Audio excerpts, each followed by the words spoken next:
Breakfast কৰিব আহিছোঁ চবেই ব্ৰেকফাষ্ট লৈ আছে good morning good morning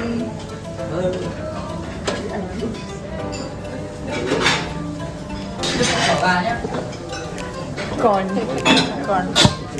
steam corn the sauces be nadan oil bacon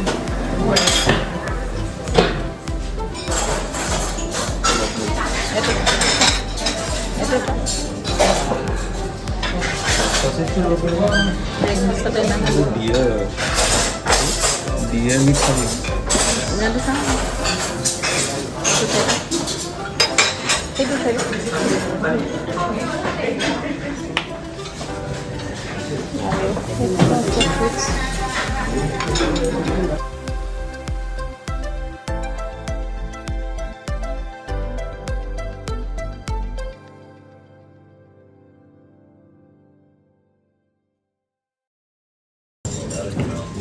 breakfast কৰিয়ে আছোঁ আমি কেনেকুৱা লাগিছে মনালিছা ভাল লাগিছে অপশ্যনবোৰ আমি ভাবিছিলোঁ কেনেকুৱা কি পাম কিন্তু আছে ইয়াতে ভাল ভাল অপশ্যন অঁ ৰাইচো আছে ৰাইচ তাৰপিছত চিকেন চিকেন আছিলে একদম চিম্পল বইল চিকেনৰ অঁ বইল চিকেন চিকেন আৰু ৰাইচ কম্বোটো এতিয়া নুডলছ খাই আছোঁ বাকী বস্তুবোৰ ভালে হয় কিন্তু চব খাব নোৱাৰি নহয় এতিয়া নোৱাৰি আৰু বহুত বেছি আছে বহুত অপশ্যন বহুত বেছি চালাড ফ্ৰুটছৰ পৰা ধৰি ৰাইচ নুডলছ চালাডেই বহুত কেইটা আইটেম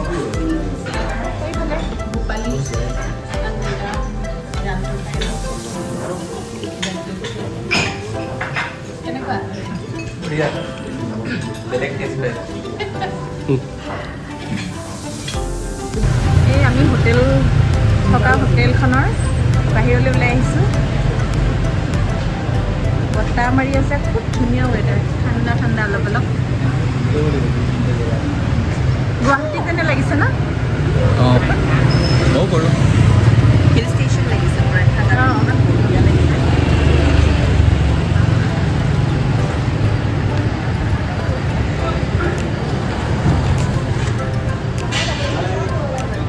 ব্ৰেকফাষ্ট কৰি উঠি আমি অলপ বাহিৰলৈ ওলাই আহিলোঁ হোটেলখনৰ আৰু কাষতে এখন দোকান আছিল তাতে আমি ভিয়েটনামৰ চিম ভৰাই ল'লোঁ মোবাইলত আৰু আজি আমাৰ চিটি টুৰ আছে অলপ পিছতে আমি ৰেডি হৈ ওলাই যাম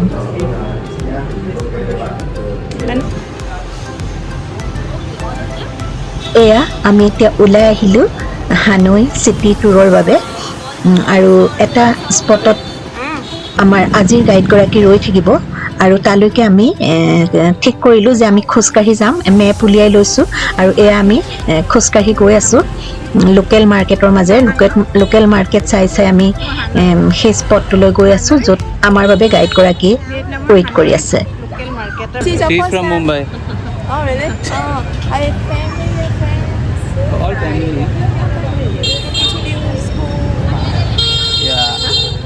yeah this is our mom hello mom hi I am Kostav elder son my wife Monalisa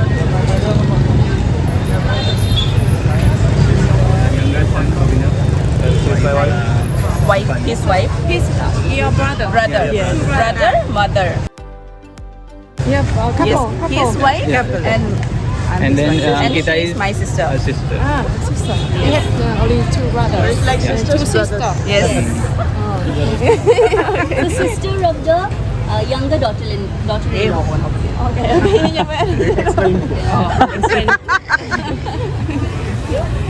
So welcome to Hanoi for the first time. yeah thank you And this is the city, the capital city of Hanoi, 8.5 million people. Yeah. And can you guess how many motorbikes are here? Are there? 5 million 8.5. 8.5 8.5 million people. 8.5 million people. 20? No, 10. Only 6.5 million motorbikes. okay And 1 million cars. oh my god Yeah, but that is the number of the vehicle registered in Hanoi. So it means that some other vehicles from other cities. Yes. So only 29 and 30 are from Hanoi. Okay. And other numbers you might see over there. Sorry, Yes, 33. 33 or 99 not from Hanoi. So maybe the real number is more than 10 million. we are in the Dongsuan market. So Dongsuan. So Dongsuan is a Springfield market. It was built by the French এয়াই colony হ'ল in আজি দিনটোৰ 1889. বাবে আমাৰ guide Ruby এজনী মৰম লগা ভিয়েটনামী ছোৱালী খুব হাঁহি ধেমালিৰে আমাৰ চিনাকি পৰ্ব শেষ হ'ল তাৰপিছত তেওঁ এই হানৈ চিটিখনৰ বিষয়ে আমাক বুজাই আছে আৰু এতিয়া আমি যিখিনি ঠাই চাম সেইখিনিৰ বিষয়ে কৈ আছে এইখন হ'ল হানৈ চিটিৰ মাজমজিয়াতে এখন বিশাল মাৰ্কেট যাৰ নাম হ'ল ডং জুৱান মাৰ্কেট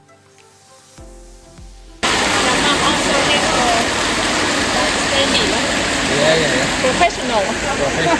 অলপ প্ৰফেশ্যনেল বুলি কৈছে Do you have a YouTube channel? yes YouTuber You can see here the products are divided into different sections. The bags, shoes, toys. হানৈ ডং জুৱান মাৰ্কেট পৰ্যটক আৰু স্থানীয় লোকৰ বাবে সমানেই জনপ্ৰিয় গন্তব্যস্থান লগতে ডাঙৰ আৰু পুৰণি মাৰ্কেটসমূহৰ ভিতৰত অন্যতম ইয়াত প্ৰায় সকলো ধৰণৰ সামগ্ৰী একে ঠাইতে আৰু সুলভ মূল্যত পোৱা যায় চহকী ইতিহাস আৰু ব্যস্ত পৰিৱেশৰ সৈতে ডং জুৱান মাৰ্কেট হানৈ চিটিত ৰাজপথৰ ওপৰতে সজীৱ জীৱনৰ অনুভৱ দিব পৰাকৈ ভ্ৰমণবিলাসী লোকৰ বাবে এক উপযুক্ত ঠাই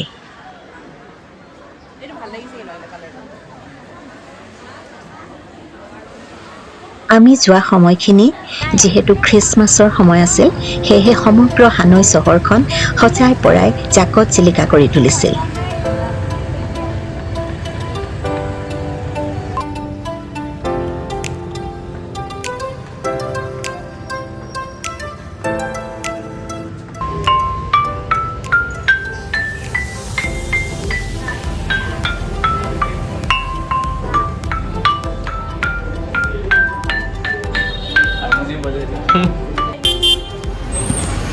This is the beer street.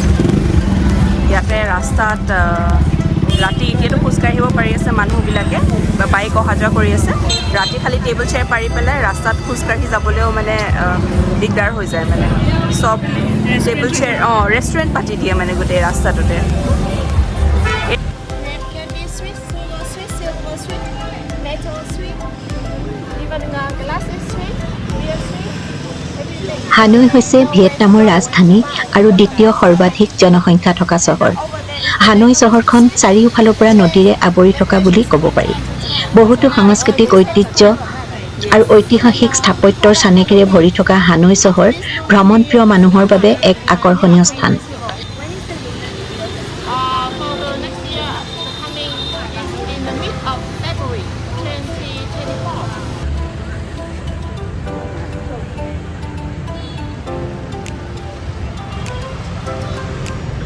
এইবাৰ আমাক ৰুবিয়ে লৈ আহিছে ভিয়েটনামৰ স্পেচিয়েল কেক কফি খুৱাবলৈ চাওঁচোন ট্ৰাই কৰি কেনে লাগে Where you can have a beautiful man.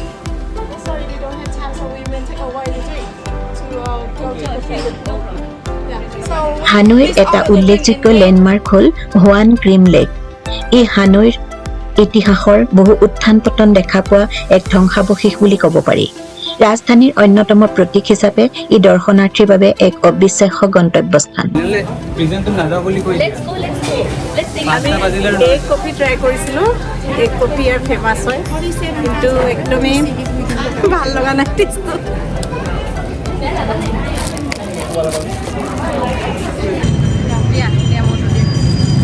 এইটো মোৰ মা কেক কফি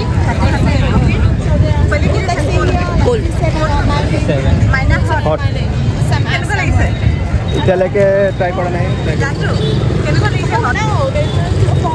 হটটোতো ইমান এটা ভাল লগা নাই শুনিছোঁ মিক্স কৰিলে ভাল হ'ব মিক্স কৰাৰ পিছত বেটাৰ লাগিছে মিক্স কৰিলো নাই এইটো পুৰা ব্লেক হৈ আছে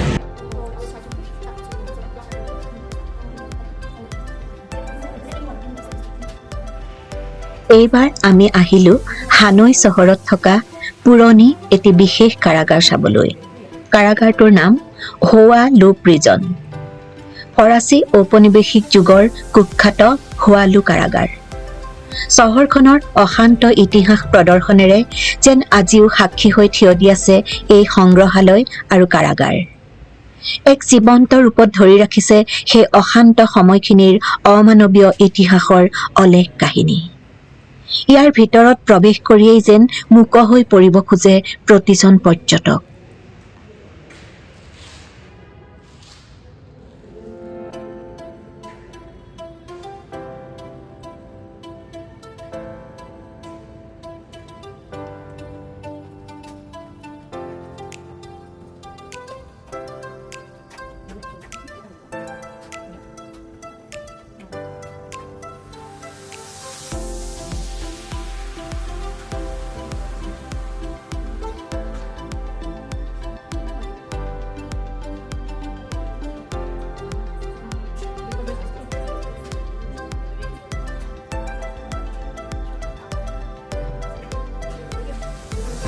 Used to be underground, okay? And 16 prisoners tried to escape in 1951, but only 5 were successful because as you can see, it's very small, tiny. So only the Vietnamese people in the past, they were very skinny. They were very skinny. And head. How did it fit the head? They can still went through. They can still go through because they were very small, super small, tiny. You can have a look later. Like 1/3 of my body. Because there was no food and lots of torture. Still just one.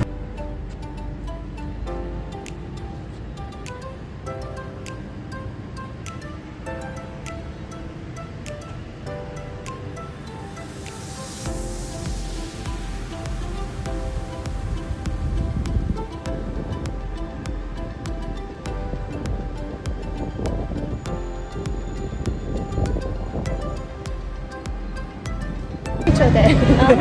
Yeah, so you can walk this way, and then behind this building you see the book street, and then you walk, there, and then you can walk back to the lake. If that's what you want to do now, by the walking street, not yet the 7.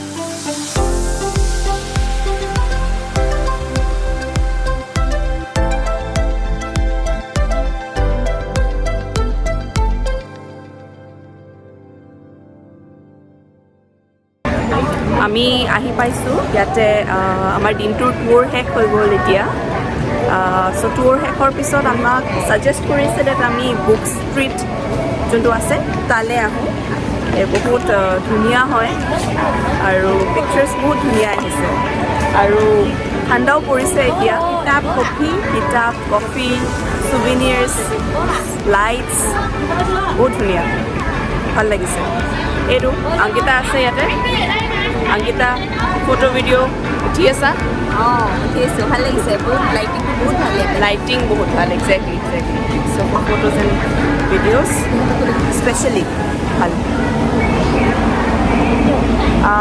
ইয়াতে আছে আমাৰ জান্তু and Maina hello' চে hello' অভিনৱ hello' জান্তু দা হাই ইয়াতে বৌ আছে মনালিছা বৌ কি কৰি আছে বৌ কেনেকুৱা লাগিছে বুক ষ্ট্ৰীটত আহি কেনেকুৱা লাগিছে ভাল লাগিছে খালি আমি মানে বুক ষ্ট্ৰীটত আহিছোঁহে আমি বুক ষ্ট্ৰীটৰ একচুৱেল মজাটো আমি যদি বুকছ এণ্ড কফি লওঁ আৰু কফি একজেক্টলি উইথ কফি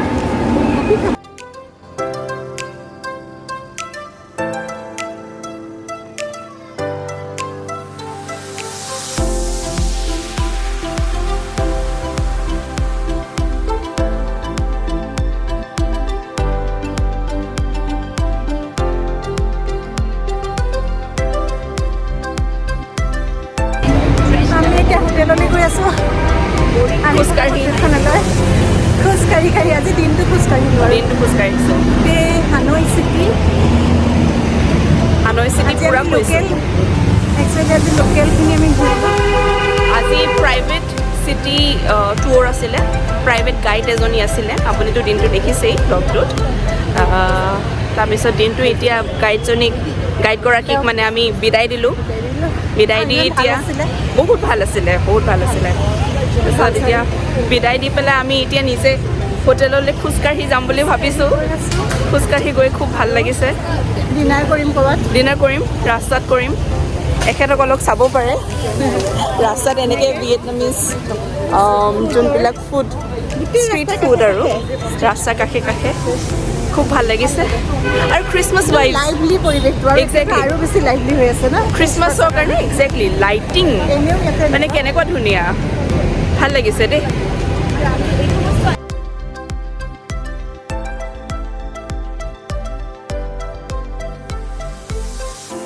এইখিনি ঠাই আমি যিখন হোটেলত আছো তাৰ ওচৰতে হয় অল্ড কোৱাৰ্টাৰ্ছ বুলি কয় আৰু এইখিনি ৰাতি ৱাকিং জন কৰি দিয়ে আৰু বিভিন্ন ধৰণৰ এক্টিভিটি মিউজিক গেমছ বিভিন্ন ধৰণৰ এক্টিভিটি চলি থাকে নাইট মাৰ্কেট থাকে খুব লাইভলি হৈ থাকে ৰাতি এই ঠাইখিনি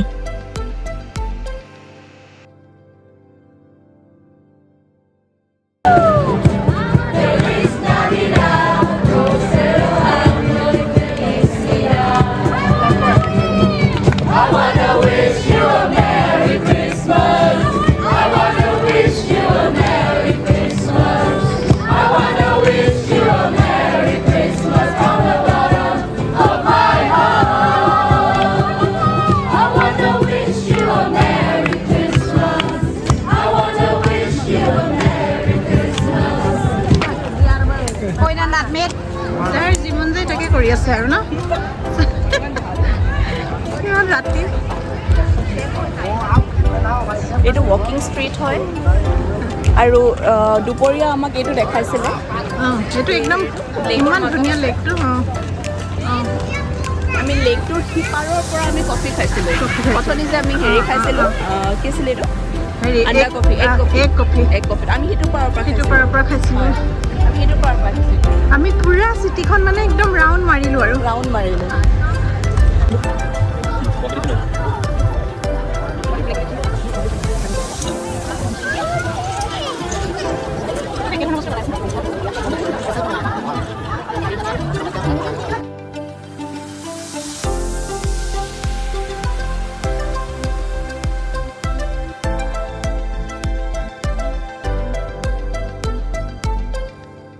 আমি খোজকাঢ়ি আহি এতিয়া ডিনাৰ কৰিবলৈ বহিলোঁ আমি খাইছোঁ ভাত ব্যস্ত আৰু এতিয়া কথা ক'বলৈ কি খাইছোঁ আমি কৈ দিয়া কম ৰাং চুং ফ্ৰাইড ৰাইচ উইথ এগছ আমি ভাত খাই আছিলোঁ